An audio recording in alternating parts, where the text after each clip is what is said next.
Today on episode number 364 of the School of Podcasting's morning announcements, which you can find at schoolofpodcasting.com/364, we're going to learn some lessons about passion and content from Jerry Seinfeld, and we're going to be talking with Jim Collison of The Average Guy TV about live, about Google Analytics, and about podcast evangelism and going anywhere your audience is. The School of Podcasting with Dave Jackson. Podcasting since 2005. I am your personal podcast coach, Dave Jackson. I'm thanking you so much for tuning in. I know you're busy. You've got the kids, you got the family, you got the job, you got all that stuff going on, and you've taken this time where we can sit down and talk about all things podcasting, from planning to recording to promoting to monetizing, all points in between. We talk about all things podcasting. And what I do is I bring my 20 plus years of technical training to the microphone to help eliminate all the jargon and all the craziness that's around podcasting, make it easy to understand, hopefully have a little fun. 4 out of 5 dentists do recommend the School of Podcasting for starting a podcast. And when I find that 5th dentist, man, are you and I going to have a chat, buddy. But if you'd like to join in on the conversation, that's my new thing. I like to grab old taglines from the School of Podcasting. It's not just for breakfast anymore. If you want to join in on the conversation, my email is dave@schoolofpodcasting.com. You can call in your comments, 888-563-3228. You can use the SpeakPipe button. We're going to be using that in just a second as we hear another Because of My Podcast story.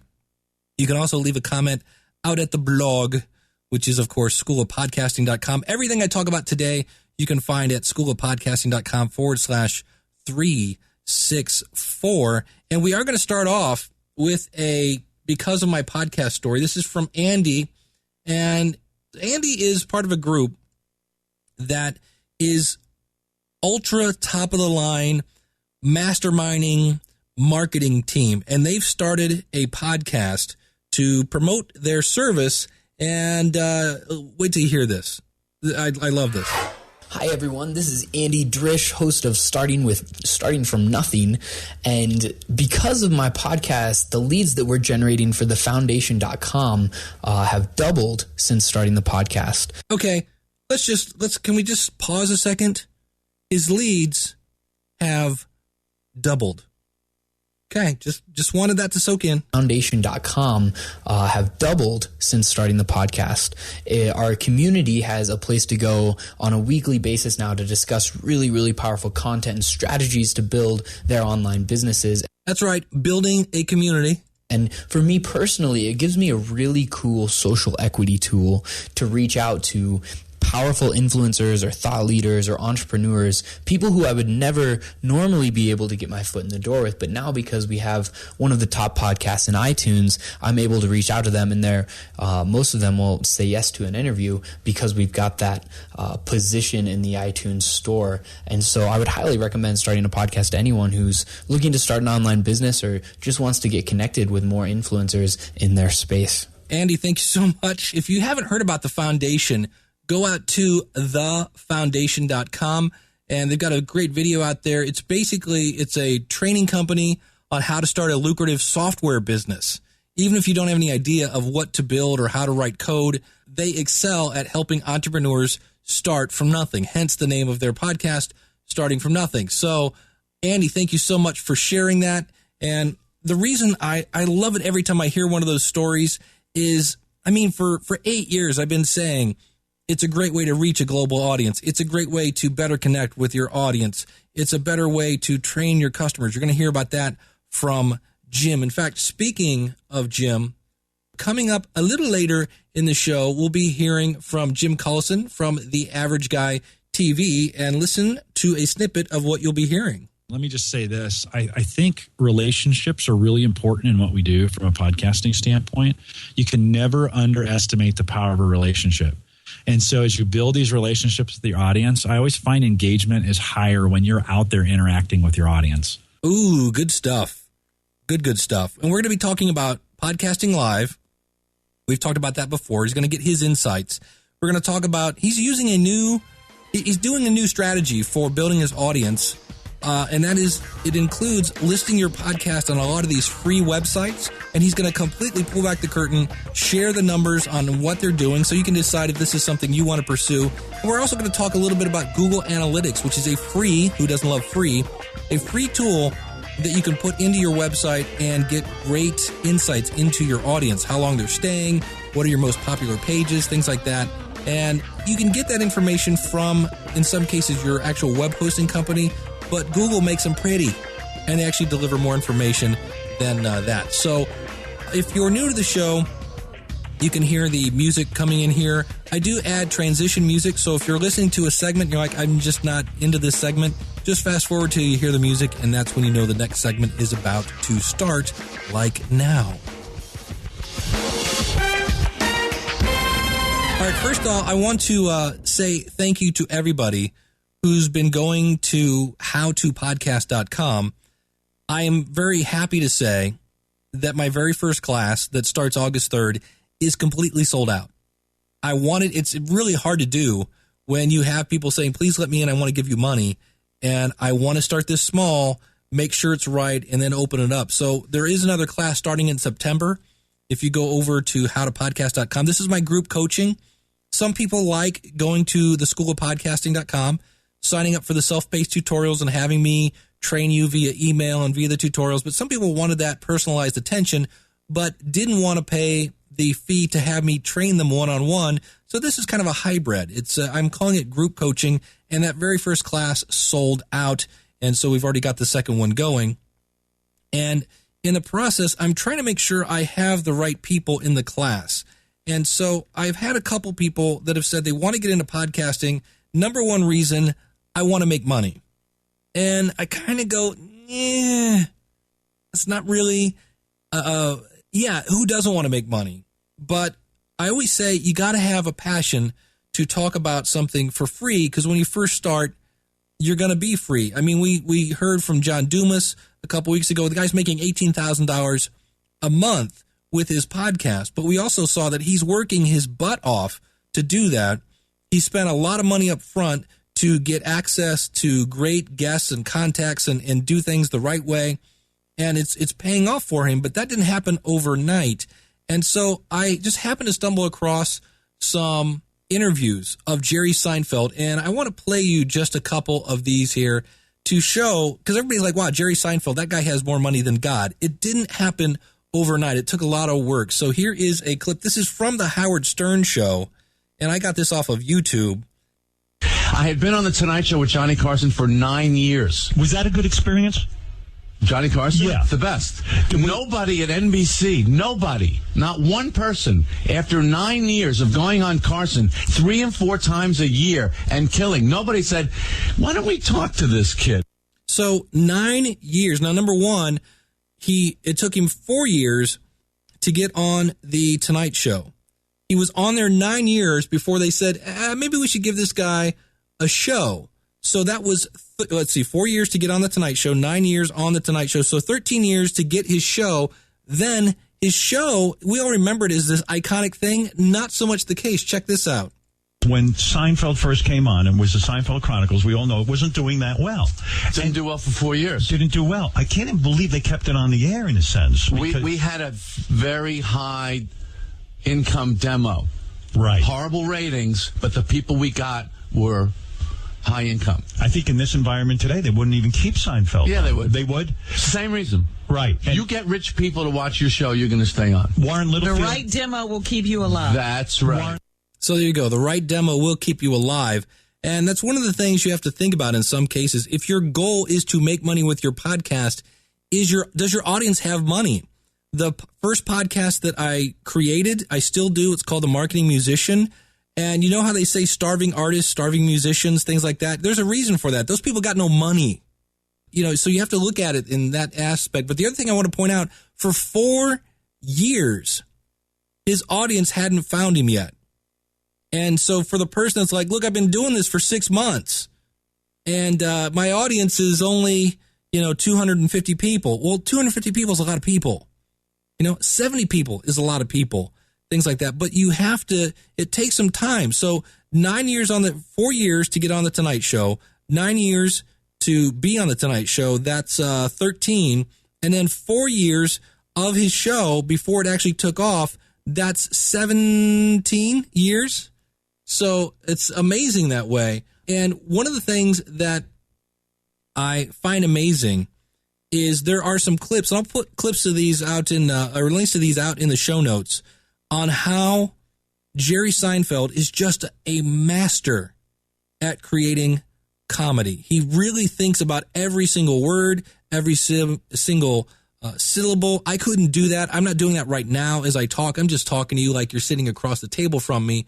But I want to point this out about passion. So listen to this clip. And these clips are not great. They're from a radio show, which was converted to a YouTube, which was now converted back to audio. But I think you get the gist. I think these are listenable. And can you go to a Chinese restaurant and not sit there and work on material? Like, are you? I'm never not working on material. So ever. even when you're sitting with your wife, you're sitting with the kids, it's material. It's like it's everything in every second of my existence. I'm thinking, could I do something with that? Okay, so that's one of the things I want to point out here is, when we talk about John Dumas and people that are making money with their podcast, it's not a build it and they will come. That, my friends, is a lie. I know, Field of Dreams, it's this great movie. All the guys love it. It's a lie. If you build it, they have a place to come when you go and tell them about it, right? And that's a lot of work. You've got to build your audience. It's great. Now, what he's doing is he's sharpening his axe, right? He's making sure he's got the best content ever. So when people come to see him, many podcasts have said, wow, this is the best comedian of all time. Sure, George Carlin, Richard Pryor, but they also say Jerry Seinfeld. Jay Leno's another one. But these are guys that are constantly working. But here's the thing. It sounds like a horrible existence, right? Oh, my gosh, he's working all the time. Not so fast. Right. Yeah. I imagine you like that. Yes. And that to me sounds torturous. Like you cannot why? let go. So if I came over to your house and we were hanging out, you're kind of really looking for material. Now, did you hear Jerry? He's like, torture? Why? Not kind of. I'm looking for material all the time. That's being at work 24 hours a day. It's neurotic. Making jokes is not work. It's a gift. So there you go. To him, he's like, this isn't work. I love doing this. It's my passion.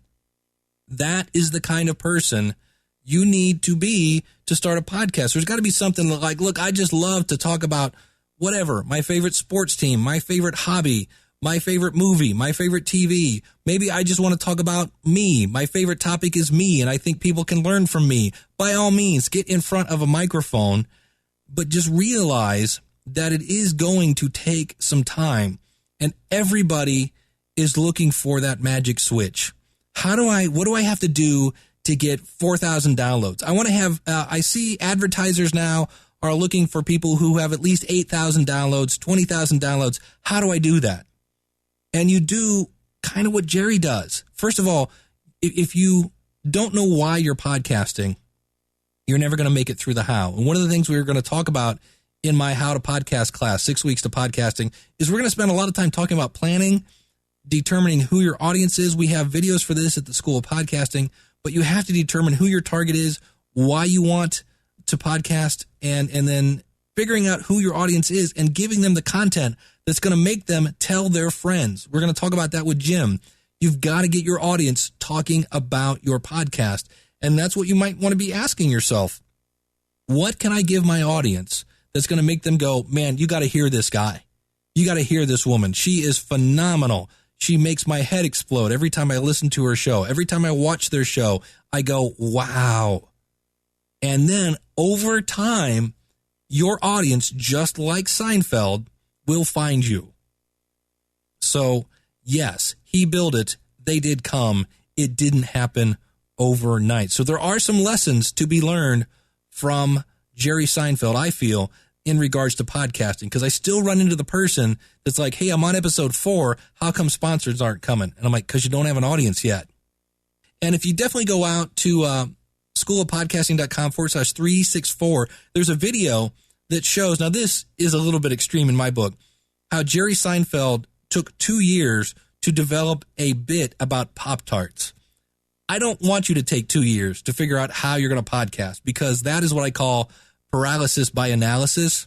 But again, it is interesting to see how he handcrafts like a master, sculptor or painter or woodworking person, and he sculpts his jokes. It's amazing. It's inspiring in my book that I'm like, wow, that's cool. He is a master. And the one thing, another clip I'll put out there, it's a link to an HBO show called Talking Funny, and it had Ricky Gervais, Jerry Seinfeld, Chris Rock, and Louis C.K. So these are like guys top of their game, and they're all talking about jokes, how to write jokes, what is funny, what isn't funny, and because these are completely different guys. That's the other clip I want to play here is from Jerry about working clean. Check this out. You are willing to work clean. Yeah, and I won't.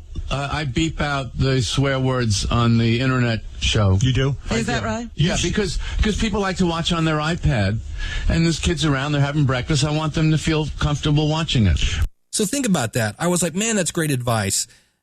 Where do people listen to podcasts? A lot of people, it's in the car.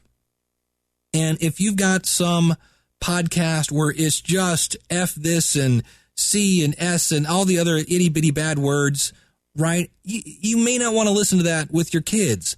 So now you're forcing your audience to seclude themselves so they can listen to your podcast. Now, I don't know about you. I've got 3 stepkids, and when those kids were here in the house, finding time alone, not always the easiest thing, because it's always like, hey, can I bug you for a second? Right? So he says he mutes the bad words if he's interviewing somebody like David Letterman, or he's got Michael Richardson and Sarah Silverman and things like that. He wants you to be able to sit at the breakfast table with your iPad, whatever, your iPhone, whatever you're doing, listen to the podcast. Wouldn't it be great to bond together as a family over your podcast? Now you and your kids can enjoy your favorite podcast. I thought that was a great marketing strategy, because if your goal is money, you are only shooting yourself in the foot by going blue, for lack of a better phrase. I'm going to cuss, I'm going to do this, and whatever. It's your podcast. You can do whatever you want. I'm just here to give you my information that I've seen, and I've talked to different people that sell podcast advertising, and they're like, yeah, if you're going to be dropping F-bombs, I'm going to tell you right now, you just cut out about 80% of the sponsors that want to sponsor your show, because do you want to have your product tied to somebody who's just dropping F-bombs all the time? So I thought that was another great insight. This video I put out there about Talking Funny, it's an HBO show with those 4 comedians, and there's a joke. And to make a long story short, they're all kind of laughing about how bad the joke is. It's in poor taste. And then Seinfeld takes it and adds one little tweak to it. And what was a really horrible, poor taste joke just has everybody howling, myself included. And that's when I was like, man, this guy is a master of his craft. And that didn't happen overnight. And so the only way you're going to get better podcasting is to start a podcast. Start a podcast. You cannot improve something you're not doing, right? So that's the lessons we can learn from Jerry. Work hard, find your passion that you just want to talk about, that you go, what do you mean? This isn't work. I love talking about this. When somebody goes, you spent X amount of hours talking about such and such, it's like, it's not work to me. My advice would be keep it clean, but that's up to you. And just realize that if you can come up with content that's going to get your audience talking about you, they will eventually find you. All right, I've teased you a little bit with my conversation with Jim Collison. We're going to talk about podcasting live. I like to talk to different podcasters. I met Jim. He was on the Podcasters Roundtable one week, and he started showing up on Saturday mornings at 11, and we've kind of gone that route. And so I just sat down and had a chat with him, and we talked about podcast evangelism. He's trying some things here to grow his audience, and he's using some of these free sites, and he's going to peel back the curtain and let you decide, is this something that maybe you should be doing? And we're also going to talk about Google Analytics and how you can learn a little bit about your audience by implementing this free system from Google on your website. And I've got a tutorial for those of you at the School of Podcasting that shows you how to put Google Analytics on your website. And we're also going to talk a little bit about live. But Jim's a great guy. We kind of have similar backgrounds. We both grew up playing with CB radios. Breaker 19 there, buddy. Good buddy. And he's a great guy. He also, like me, works full-time in addition to doing all of the fun-filled podcast stuff. You can find him over at theaverageguy.tv. And here's my talk with Jim. Jim, thanks for coming on the show. Great to be here, Dave. Thanks for having me on. And I guess the first thing we should do, let's let you just plug away. Tell us about you, your podcast, that whole 9 yards. The main site, theaverageguy.tv, that's the network that has we really have 3 podcasts, but home tech, financial tech, and then a third one that we just do sporadically. We call it Rich's Random Podcast Generator, and just a bunch of guys getting together on a weekend and having fun, talking about anything we want. And then I'm a guest host over at the Home Server Show, so homeservershow.com. Dave and I do a weekly podcast around the Windows Home Server. There's lots of new stuff coming out with that, but we're still doing it. We've been doing it about 4 or 5 years, and that's our mainstay. Yeah. My new favorite question is, why did you start podcasting? But I love to meet new people. I love to communicate with people. I love to get online and just chat with folks. So when Google Hangouts went live and you could just kind of start inviting people, I had to really kind of not jump in there and just invite a bunch of random people to a hangout. But love talking, love chatting, love telling people what I know and helping people out. Podcasting is a great platform to help people. And, I started my blog because I get a lot of computer questions from folks. How do I fix this? I mean, think about computers about 6 or 7 years ago. It was Windows XP and viruses, and everybody was having problems. And I was doing the same thing over and over and over again. And I thought, if I write this down in a blog and I just say, when you have a problem, hey, go read my blog, right? Then I don't, time saver, right? Mm-hmm. And then I made the jump. At one point I thought, hey, wait a minute. I could just talk about this stuff and not have to write it. I'm not a great writer. I'm okay. Better communicator than I am a writer. And so started doing some podcasting as a really efficient way to kind of help people out. So the podcasts that we do are really designed around helping people. That's, giving them tech information. Beautiful. Well, one of the things we've been talking about on my show is kind of the old, because of my podcast, there are many different ways you can benefit from a podcast. Anything that you can think of that, hey, if I hadn't started a podcast, I wouldn't have been able to blank? Yeah, for sure. And actually, it just happened yesterday, which is kind of amazing. So the timing on this is fantastic. I've been listening to you for the last 6 or 7 months, and I knew this question was coming. And I always thought when you'd ask it and I'd hear other people talk about it, I'd just be like, I'm not sure I've gotten a chance to do, maybe some traveling or some other things. We do meetups with our tech podcast where we go to different parts of the country and other podcasters come around, and that's kind of fun. But from an employment standpoint, I just helped Gallup launch kind of the first, and I think what could be a gigantic podcast series for them.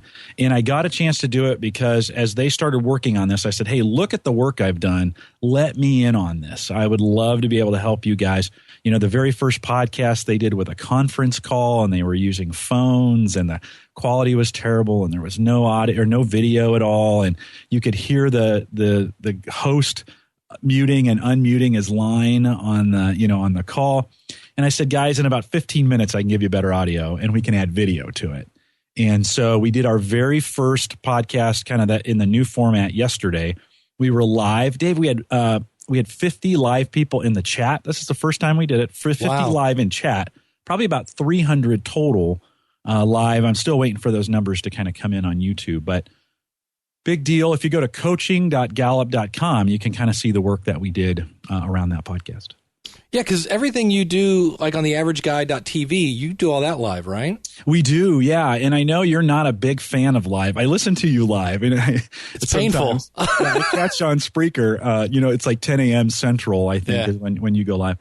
And it's tough to go live. I've gotten around it by gathering a really good group of guys. I have about 14 guys I can rely on to sign up or volunteer to come in and be kind of hosts with me. And it makes for a really nice live environment. We're live every Thursday night, 8 p.m. Central for Home Tech. We're live 7 p.m. Central for Home Server Show over at homeservershow.com. It's like anything. The more you do it, the easier it gets. And I don't think you can do live for live's sake. In other words, don't go out there and think you're going to start a live show and you're going to get 500 people to show up to your live show. Because we started with 5, or less when we first started doing that. So for podcasters, it's a commitment. And I've heard you talk, if you're going to do it every week, you've got to be there every week to do it. You can't miss it, right? People are waiting on you once they rely on your podcast each week. Absolutely. Now, one of the things that you kind of chimed in when I was live is you had mentioned how you're kind of doing some cross promotion of your podcast by posting your episodes on some of these different free websites. So what are some of those that you're using? I started this idea around podcast evangelism. We started with Podomatic. So when I first started podcasting 4 years ago or so, I needed a platform. I didn't have a WordPress blog site yet. I didn't know what to do. And so I came across Podomatic, so podomatic.com. And they're a nice all-in-one, publish it to iTunes, take care of things for you. They set up a site. They kind of track your stats. It's not bad. And at the time, it wasn't terribly expensive. And so I jumped on there. I paid a monthly fee. Went for about 9 months or so. The podcast grew. And that's when these services kind of get sideways on you, I think. If you're a podcaster and you've got a few shows and you're not super popular yet, I think it's affordable to do many of these. But once you start growing your audience, they get pretty expensive. And Podomatic got to about 30 or 40 or 50 bucks a month at that point. And I thought, okay, I'm not making any money off this podcast. I need to find another way. And so I've done what most podcasters do is I went and got my own hosting and I built my own WordPress site and I got some help from other podcasters. But I was going to cut off the Podomatic feed completely, and move over to, okay, I'm moving all the feeds over. And I did do that. But I noticed that I was still getting hits in my stats on Podomatic. And I thought, okay, wait a minute. I've told them for the last 4 to 8 weeks to move over, stop listening to me. But they kept listening. And I thought, okay, do I really want to shut down a platform for my listeners? That this is where they found me, right? And yes, it's going to take me an extra 15 minutes to upload the audio, create some show notes. When you post these show notes into these various services, you don't recreate the wheel. I mean, you've got all that stuff, some copy, paste, move in. So it makes the posting process very, very simple. So with Podomatic, it's probably a 10-minute upload to get the file uploaded, create the show notes, hit publish, and then I move away from it.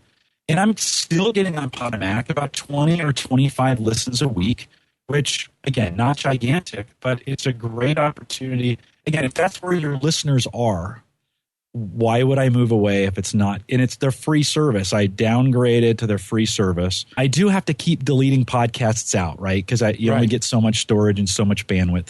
Right now, I've not exceeded my free bandwidth to this point. I don't know what I'm going to do if I actually do. It was a great opportunity for me to continue to meet my listeners where they were at. So it all started with Podomatic.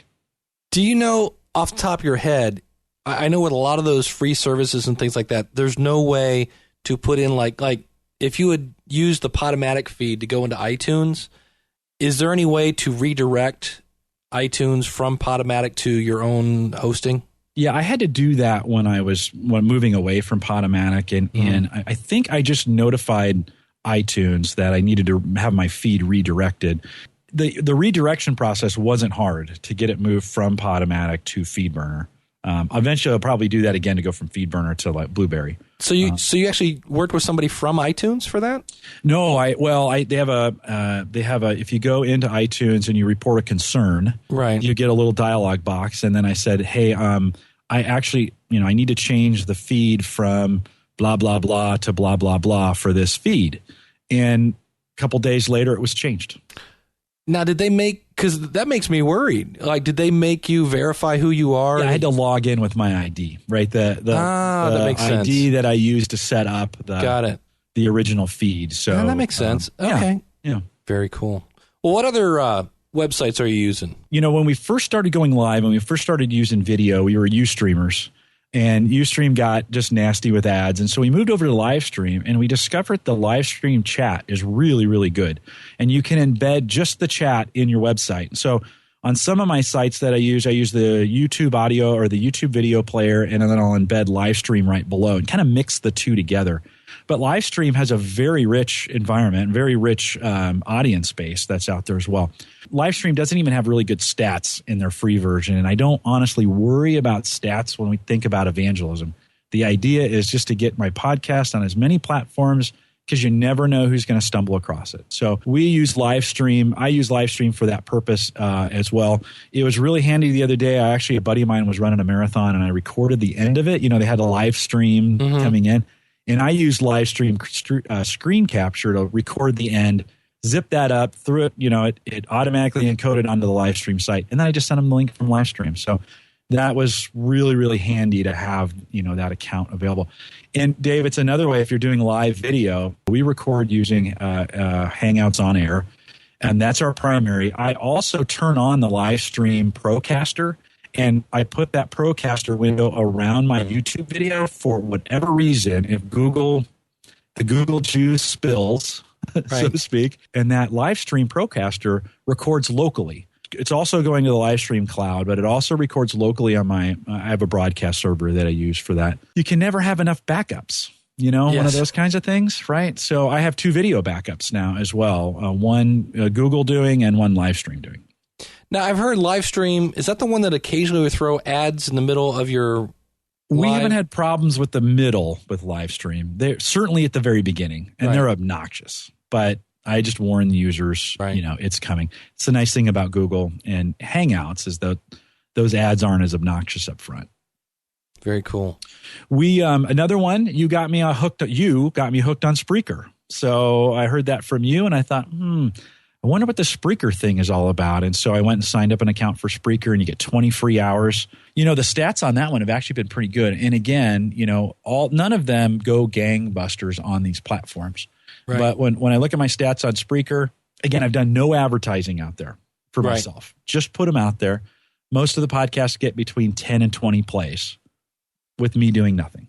So again, not, nothing to write home about when we talk about, Jim, is it really worth 20? Well, I think you were interviewing someone and they said, it took them 2 or 3 years to get their podcast rolling. And it just took a lot of hard work and reaching listeners one listener at a time.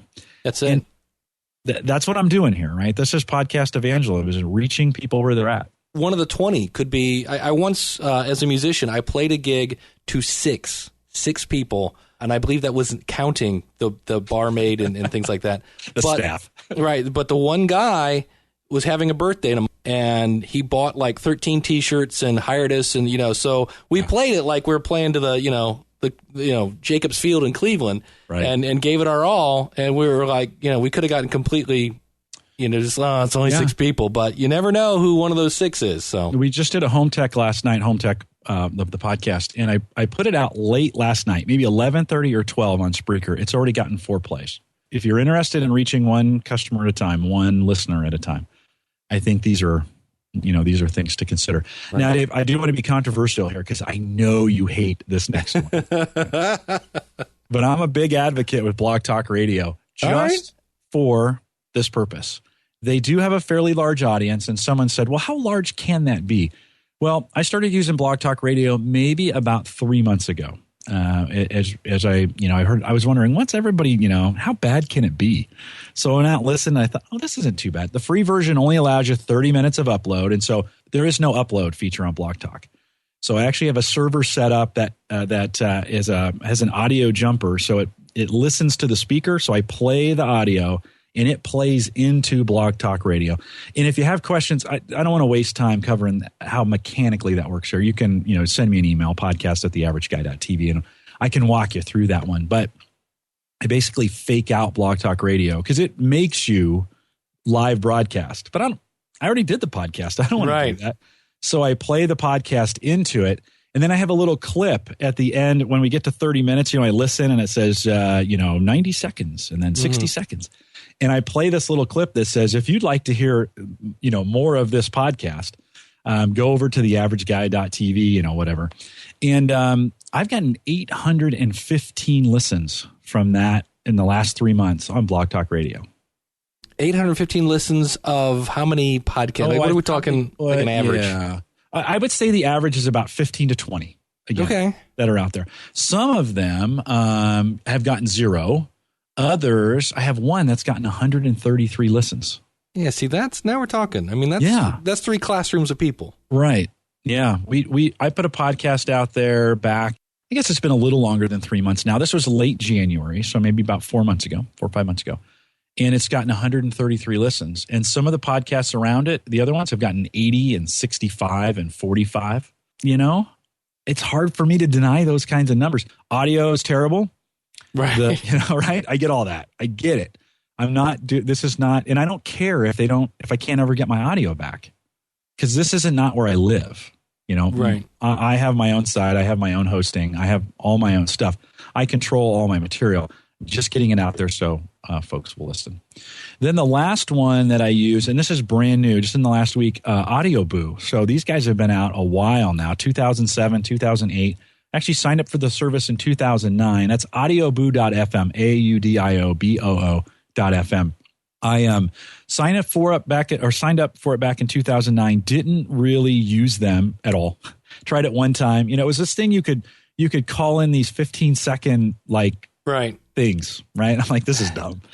Well, they contacted me via email 2 weeks ago and said, "Hey, we heard your podcast. We'd love for you to partner with us on on this platform. We're really making a run at becoming a podcasting platform. Would you be willing to join us?" And they offered to feature me in some areas. They offered to expand my free minutes so that my podcast would fit in there. And again, I kind of checked it out and looked. I said, "How could I say no?" Right. And so we just set up a new channel over there at Audio Boo. I've uploaded a couple podcasts, my most recent ones in there, and they've gotten already. I mean, the one I uploaded last night already has 2 plays. You know, again, not gigantic numbers, but those are the primary ones that I'm using right now in this, evangelism concept to get the word out. There you go. I know I've been playing with SoundCloud off and on. Yeah, I tried that one too. And again, the numbers there were like, okay. Oh, wow, we went into double digits. Dave, it does make me think, some of these platforms promote themselves. We've got 1 million listeners, and you kind of got to go, really.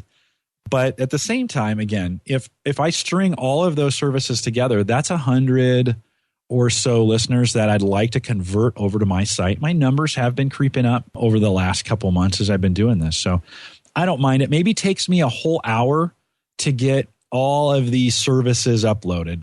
I have kind of a pre-flight checklist for my podcast. So huge recommendation especially for new podcasters, if they're coming on, they've been listening to you and they're like, okay, I'm getting ready to start a podcast. Create a document that as you add things, you kind of just create a procedural step for it. Because eventually, seems easy now, eventually though, you'll have multiple steps.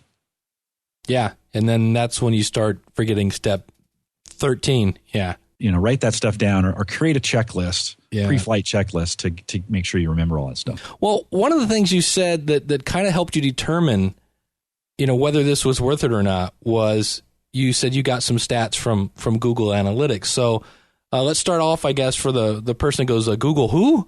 There is a service. It's a free service. It's called Google Analytics. And you basically get a piece of code from Google. You throw it into your website. There are a number of plugins, if you're using WordPress, that you can put them on. Now, what kind of stats, what kind of things are you learning from by using Google Analytics? Yeah, so what I love best is the live real-time stats that are available. So if you ever want to kind of know what's going on during a show, and now for us, we're live all the time. So for me, it's fun to put that live page up. I have kind of a separate computer with a monitor over to the side. And when the show goes live, the stats light up, which is really kind of cool. And does it really mean anything? Well, I don't know, but it makes me feel good. So, there you go. You're watching the numbers click up and change, and there's little circles. They have a little map there for you of the world, and little circles start popping up as people start coming in. One of the interesting things for me has been, even with the real-time stats, is to watch where in the world people are listening to my podcast at live. And it's like one of those things, I've heard you talk about this before, knowing your audience and not being so U.S.-centric all the time. We tend to be a little U.S.-centric. I even caught myself on last Thursday night's podcast saying, well, next Thursday it's the 4th of July. It's like, oh, ouch. Nobody cares about that. And so I made some kind of joke how, we celebrate how the United States threw off the ruthless shackles of Great Britain. and we just kind of made light of it. But it does give me an idea as I can see, okay, I'm probably if I podcast at 8 p.m. Central, the UK and Germany are already asleep in those. Right, I'm probably not going to get them, but sometimes I do.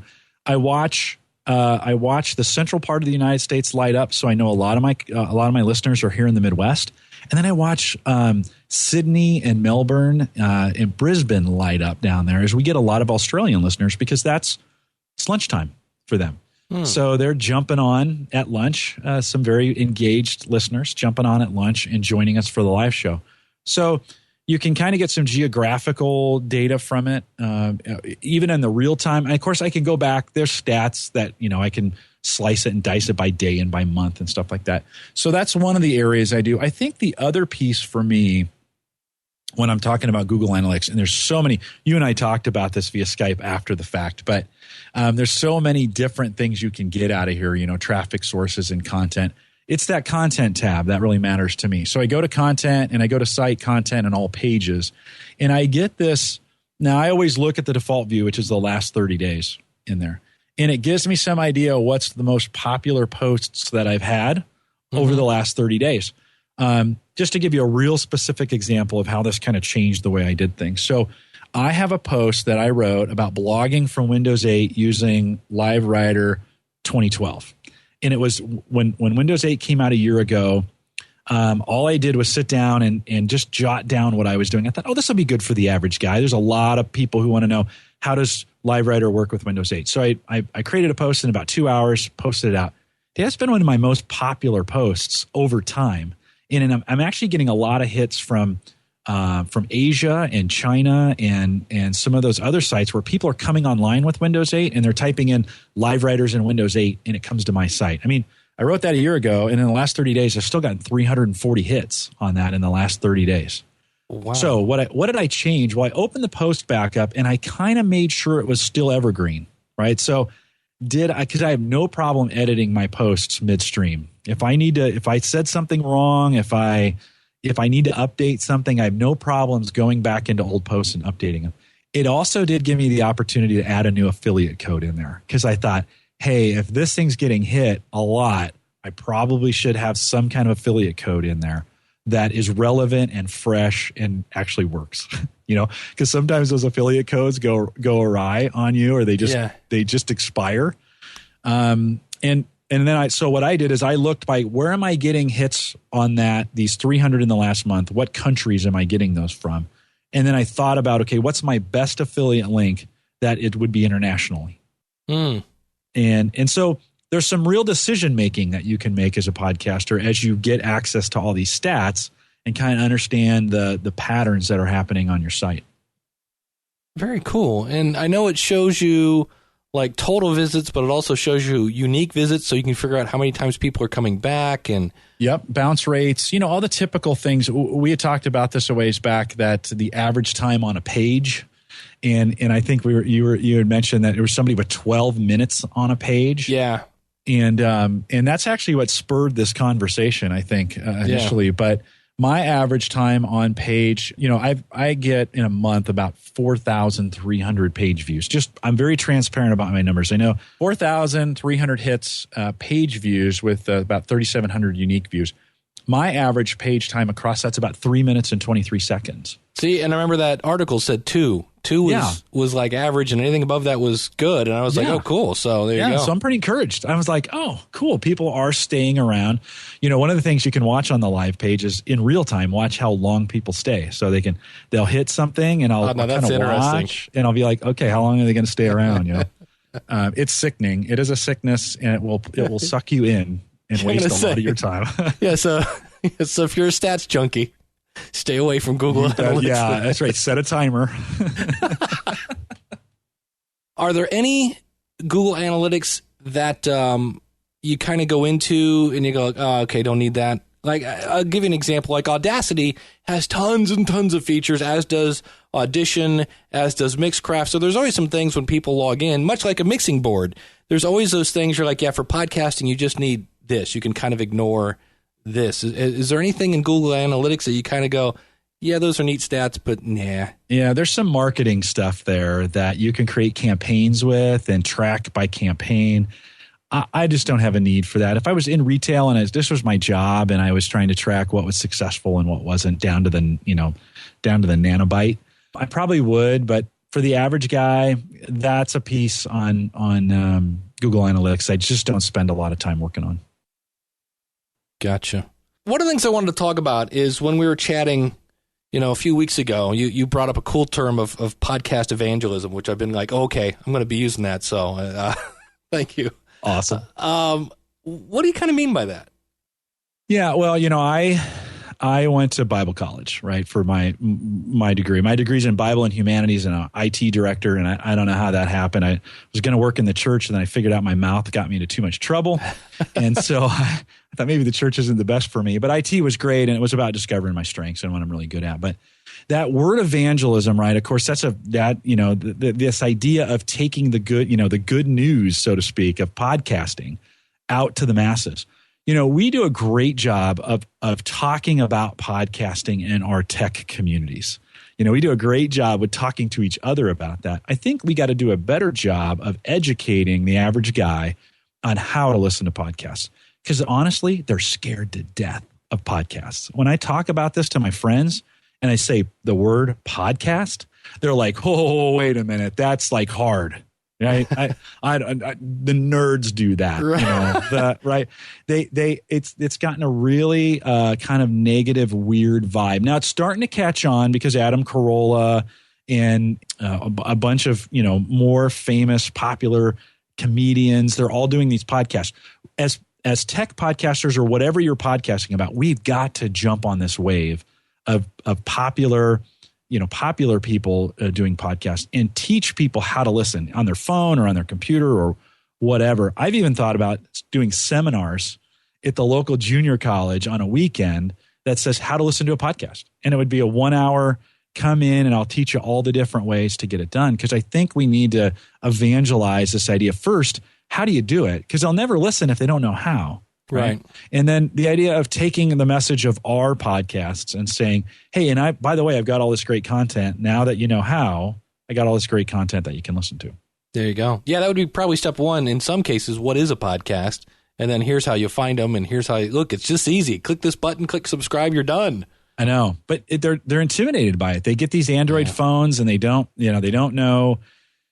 Again, there's a kind of a little negative undertone around it. And they're like, oh, I don't know. And I'm like, hey, did you know you can listen to radio content in your car off your Bluetooth and it'll automatically come to your phone and you can listen to it anywhere? And don't mention the word podcast. Right. Oh, I loved it. Oh, can you imagine you can listen to sports coverage and you can listen to independent sports coverage by guys that are passionate about insert your team name here? Really? Changes the equation.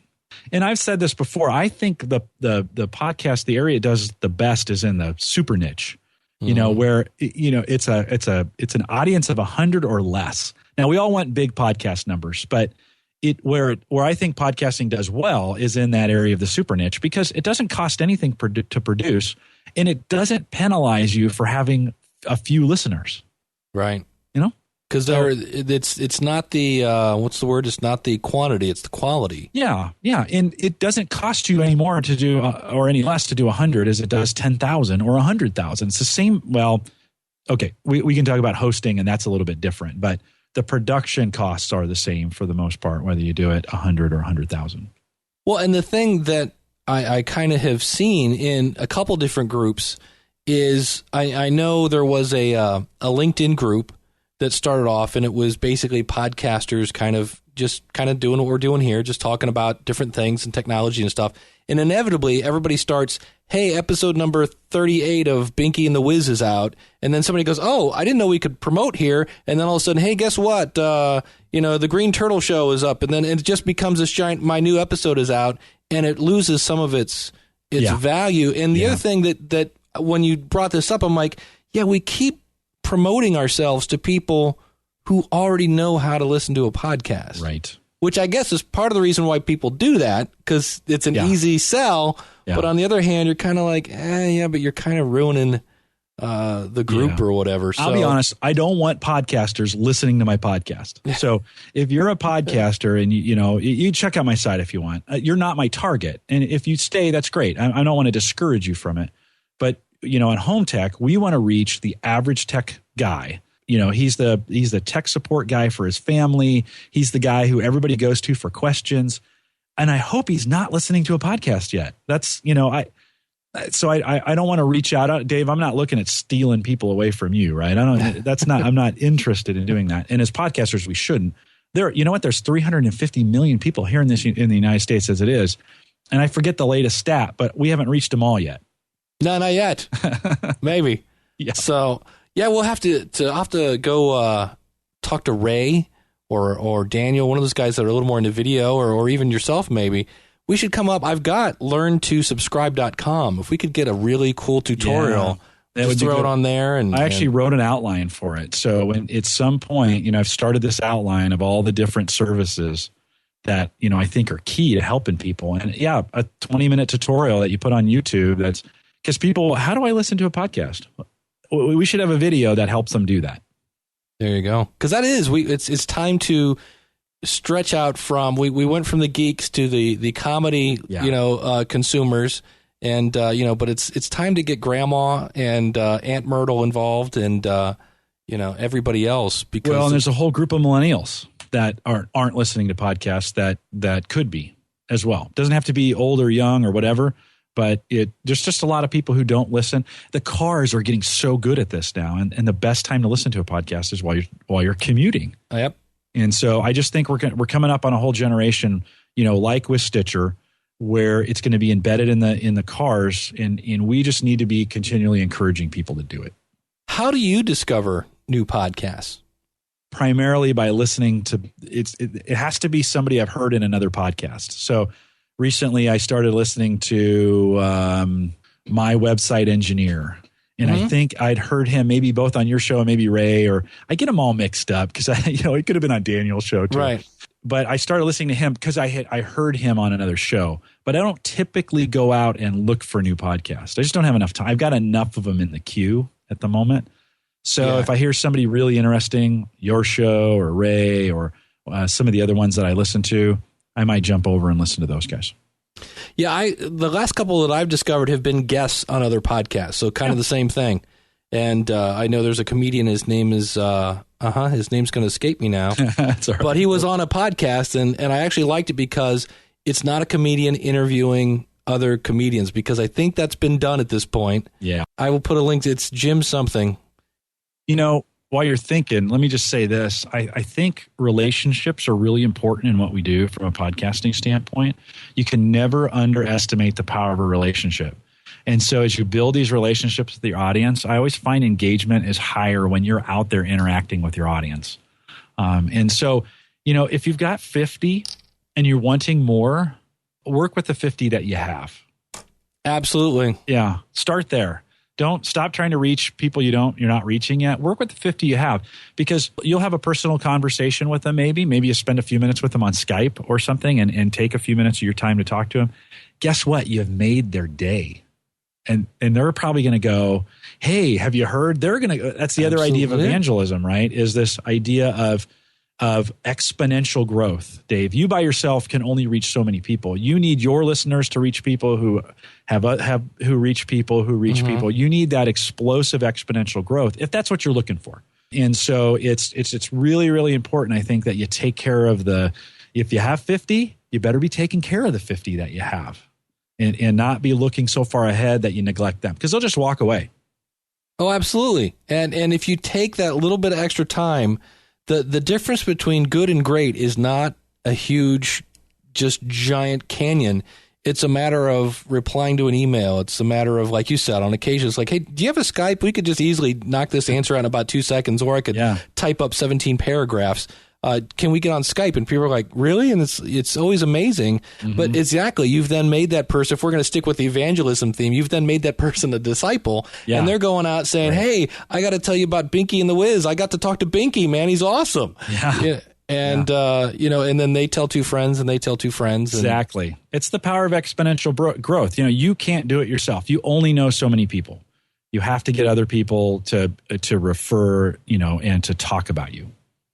Well, one of the things I do on this podcast to kind of give some ideas of people, here's something else you might want to listen to, is we do the old last 5 and 5, and this is the what if you can remember. Now, if you want to cheat, look at your phone. No, I'm good. You can. But what were the last 5 podcasts you listened to? If you can tell me a little bit about it, and then maybe if you know where we can find it. If not, I'll just put those in the show notes. And then do that in less than 5 minutes. Okay, so here we go. And this isn't exciting because I'm kind of a mainstream guy when it comes to this, and I don't listen to a lot of exotic podcasts.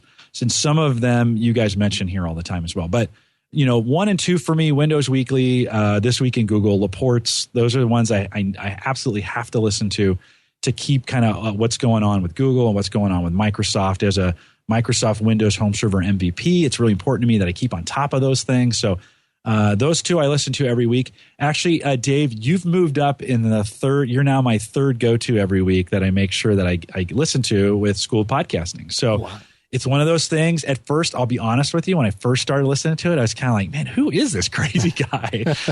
This is weird. I'm not sure, and you've really grown on me over the last 3, 4, 5, 6 months. I'm like Moss.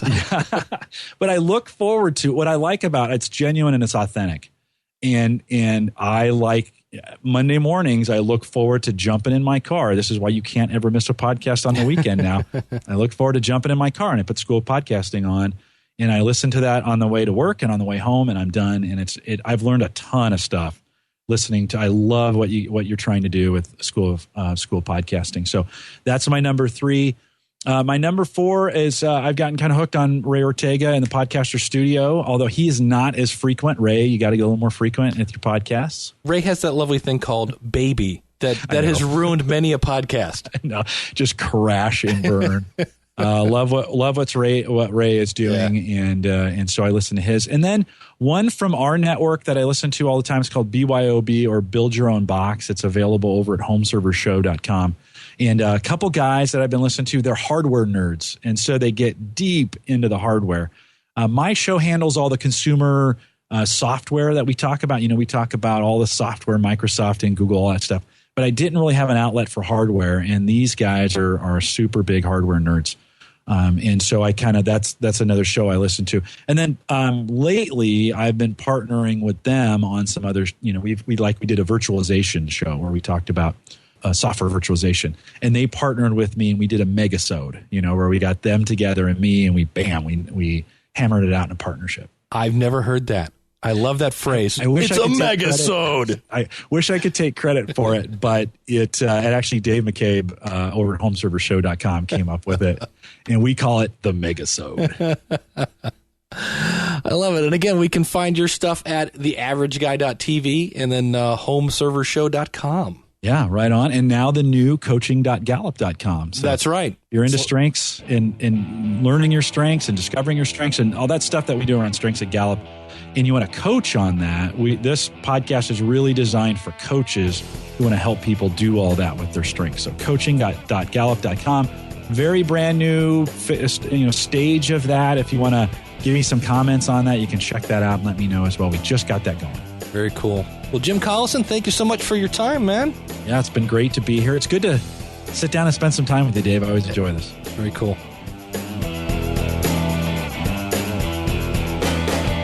So there you go. My conversation with Jim. I want to thank him for sharing his idea of the strategy. You can look at that and go, do you have an extra hour to do this? I don't know that I would go through the hassle. It sounds like going for Blog Talk Radio. But, if you've got the time, I always tell people you pay for things in one of two ways. You're either going to pay with time or with money. And so depending on what you've got more of, sometimes these ideas are like, hey, you know what? I'm going to try that. Why? Because I can do this in my sleep. I can do it here or there. I can do it on my lunch, whatever. And if it brings in a few people, and I want to tell you a quick story here. As a guitar player, I played in a club once to 6 people. 6 people. And we were like, ugh. But we still gave it everything we had. We were playing in a giant arena, and it turned out that one of those 6 people was having a birthday in a month that had a huge amount of people on it that bought a huge amount of T-shirts from us. So it was a very small venue. Well, actually, it was a big venue. We just played to next to nobody. But you never know who's listening. So when you say, well, I've only got 13 downloads, you never know. One of those 13 might be the head of a meetup group that is filled with people who would love your content. So don't get discouraged when you see your numbers. Remember, those are people that are taking time out of their busy day to purposely listen to you. So that is going to do it. I want to thank Jim Collison for taking the time to share his insights on that. And again, everything we talk about today, you can find out at schoolofpodcasting.com/364. If you're looking to start a podcast and you want to kind of go at your own pace, by all means, come out, click on the Join Now button, and we've got step-by-step tutorials that will walk you through the entire thing. Right now, I'm redoing my tutorial on Skype and how to record Skype calls. I'll be doing that tomorrow and posting that at the School of Podcasting. I mean, everything you need to learn how to podcast is going to be at that website. That's what we say. It's step-by-step tutorials. There's also resources if you need, intro music, if you need voiceover, if you need graphics, if you're looking for a WordPress theme, things like that. It's all out there at the School of Podcasting. I got to tell you, since it's the end of the show here, I got to tell you just how blown away I am that when I put up that first class, that it sold out so incredibly quickly. I was just like, wow, okay, this is awesome. And I'm just blown away and very honored that people are saying, hey, Dave, you are the guy I want to teach me how to podcast. And I'm glad you're offering this service. I like the tutorials. I want a little more personalized approach. I love the fact that in 6 weeks, I will have a podcast in iTunes. And if you're interested in that, the next class starts in September. You can go over to howtopodcast.com. If you don't have a website, again, send me an email with the phrase quick start in the subject line. And what I basically do is I send you a link to order your hosting. I earn a commission when you order your website hosting. And from that, I then give you a free month at the School of Podcasting, because you're going to have a website and you're like, I don't know how to manage it. Well, here, watch the tutorials for a month for free and learn how to do that in addition to all the tutorials on podcasting. So what you end up doing is buying web hosting for like whatever, $9, and you get a free month at the School of Podcasting. Plus, I will set up your website and install all the plugins for you. So if you don't have a website, that's a great deal. And I'm always looking for ways where we can win. Right? I'm going to win. I'm going to get that little bit of commission. You're going to win. You're going to have your website ready to go. All you have to do is provide the graphics and obviously the content, and you'll have the School of Podcasting to get you up and running. So that is it. That's my little plug here at the end. And I thank you so much for tuning in. In the future, I am going to be talking about things like media packets for podcasters. We're going to be talking about podcast statistics and how to approach sponsors. There are some new WordPress themes coming out that I'm really, really interested in seeing what they look like. So I'll be talking about that. I'm in the works of trying to get my hands on a Yamaha mixer. I don't even have the mixer number with me. It's a $99 mixer that has built-in compressors into the channels. It has insert jacks, so if you want to insert effects and compressors and things like that into it. And if I remember right, it has a place to insert 4 XLR inputs, so 4 microphone inputs. So if you're doing kind of a roundtable discussion live with people, that would work. So I'll be talking about that, and somehow I'm going to get my hands on one of those and actually review it. So that's what's coming up here in the future, along with your comments, along with your questions. That's the one thing that's kind of missing from today. Didn't really answer any questions from the audience, but we'll have those in next week's episode. In fact, there's no interviews next week. It's just going to be me and you sitting down, talking some podcasting. So thank you so much for listening. And until next week, class is dismissed. And I hope to see you on the inside. Take care. God bless.